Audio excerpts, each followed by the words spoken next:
This is the first of 10 lessons that I wanted to record on the doctrines of grace. The first 5 lessons will be on the 5 solas: sola gratia, sola fide, sola scriptura, solus Christus, and soli Deo Gloria. The second group of 5 are the 5 affirmations of the Protestant Reformation, also known as the doctrines of grace: humanity's radical corruption, God's sovereign choice, Christ's purposeful atonement, the Spirit's effectual call, and God's preservation of the saints. I'll be loosely following this book here, a book by R.C. Sproul called Grace Unknown. Now, the first topic that we're going to talk about is about God. Soli Deo Gloria. To God alone be the glory. Biblical theology is, first of all, theocentric. It's God-centered. Now, you may have noticed that we do something different in our church, and that is that we are committed to our worship being entirely theocentric. It's God-centered, which means on Sunday when we come together, we are passionately committed to the idea that we are worshiping God. We're focused on Him, which means that we are not focused on catering to the felt needs of the religious consumer. Now, we understand that the nature and character of God Himself influences how we understand man. Man bears the image of God. But it also helps us to understand the nature of Christ, who works to satisfy the Father's desires, the nature of salvation, which is effected by God, the nature of ethics, which are the norms which are based on the character of God. There's a lot of other things, theological considerations that draw upon our understanding of who God is. So the Bible is theocentric. It's God-centered rather than man-centered. And that by no means denigrates or lessens the value of man. In fact, just the opposite. Because we have such a lofty view of God, we care so much about the one who has been created in His image. The Bible takes sin seriously because it takes God seriously and because it takes people seriously. The Bible tells us a lot about God, things that we know about Him, because He's chosen to reveal Himself to us. God is unchangeable. He's eternal. He's omnipresent. By omnipresent, we mean more than just that He's present everywhere. We mean that He's unlimited by time and unlimited by space. He's fully present in all places. God is spirit, so He's not made of matter. He's got no size, no dimension. He's invisible, though on occasions God has revealed Himself to man in certain visible forms.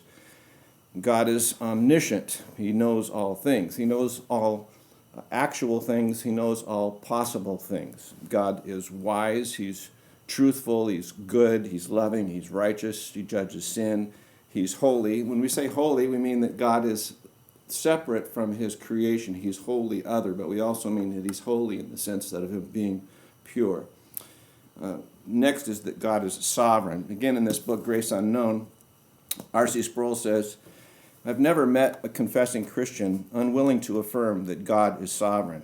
Sovereignty is a divine attribute confessed almost universally in historic Christianity. When we press the doctrine of divine sovereignty into other realms of theology, however, it's often weakened or destroyed altogether. I've often heard it said, God's sovereignty is limited by human freedom.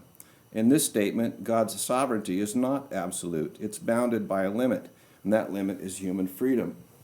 To be sure, the statement that God's sovereignty is limited by human freedom may simply express the idea that God does not, in fact, violate human freedom. But of course, that's a different matter. If God never violates human freedom, it's not because of any limit on His sovereignty. It's because He sovereignly decrees not to. If God is not sovereign over the entire created order, He's not sovereign at all. The term sovereignty too easily becomes a chimera. If God is not sovereign, then He's not God. It belongs to God as God to be sovereign. How we understand His sovereignty has radical implications for our understanding of the doctrines of providence, election, justification, and a host of others.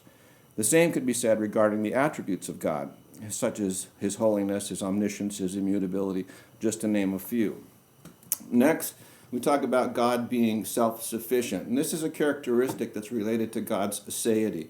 And that's the idea that God is alone the ground of His being. He's not dependent on any outside source for Himself. He is self-existence. By contrast, our existence is derived, it's dependent, it's contingent. We depend on the power of God for us to even exist. And we are by definition, creatures. We are created beings, and the definition of a creature is one that owes its existence to another. The Westminster Confession of Faith says of God, God hath all life, glory, goodness, blessedness in and of himself, and he is alone in and unto himself all sufficient, not standing in need of any other creatures which he hath made, nor deriving any glory from them, but only manifesting his own glory in, by, unto, and upon them.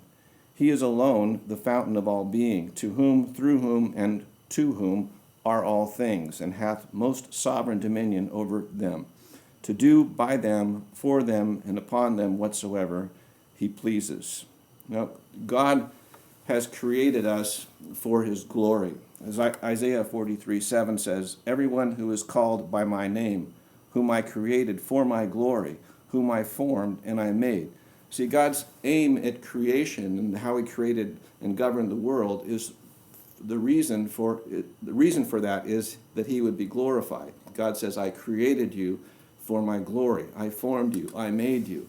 Now, when God says that he created us for his glory, it can't mean that he created us so that through us he would become more glorious. That's a nonsensical statement, because his beauty, his perfection would not be increased by something that he made. If God has made something that is not God, it can't make him more holy, more glorious, or more godlike.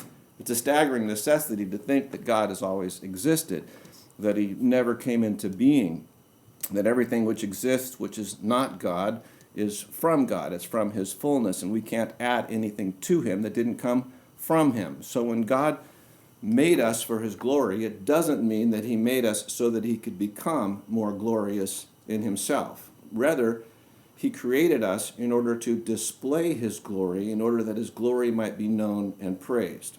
In Isaiah 48:9, he makes it even clearer what it means for God to seek his own glory in creating and redeeming his people. He writes, for my name's sake I defer my anger. For the sake of my praise I restrain it from you, that I might not cut you off. Behold, I have refined you, but not like silver. I tried you in the furnace of affliction. For my own sake I do it. For how should my name be profaned? My glory I will not give to another. So not only are we created for God's glory, but too, our salvation is for God's sake. God says, for my name's sake, I withhold my anger. For my sake, the sake of my praise, I restrain it from you.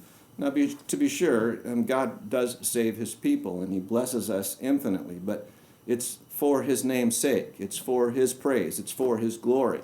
And that's the reason that he does it. And that's why he says it's for my sake that I should do these things. So where that perspective is lost, the idea of magnifying God's glory, when it's no longer seen as the great aim of redemption, we tend to fill in very pitiful man-centered substitutes, philosophies that exalt the human value at the extent of belittling the primacy of God.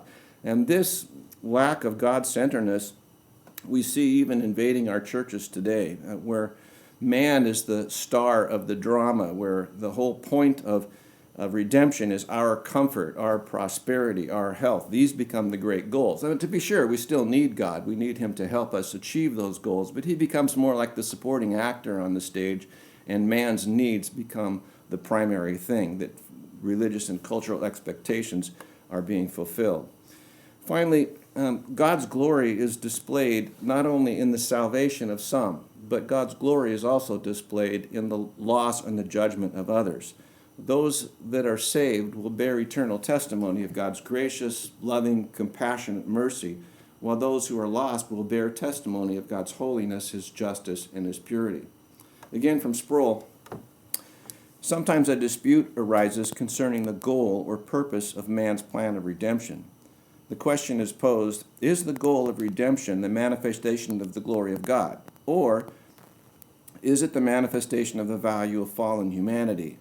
Is the goal man-centered or God-centered? If we're forced to choose between these options, we would have to opt for the primacy of God's glory. In God's plan of redemption, we see both his concern for the well-being of his creation and his concern for the manifestation of his own glory. God's glory is manifested in and through his work of redemption. It's even manifested in the punishment of the wicked. God displays with startling majesty both his ineffable grace and his righteous judgment. Even in God's judgment, he vindicates the value of man by punishing the evil that so despoils human life. At the end of Johann Sebastian Bach's works and Friedrich Handel's works, they all concluded their masterpieces with the initials SDG at the bottom of the manuscript. Soli Deo Gloria. To God alone be the glory.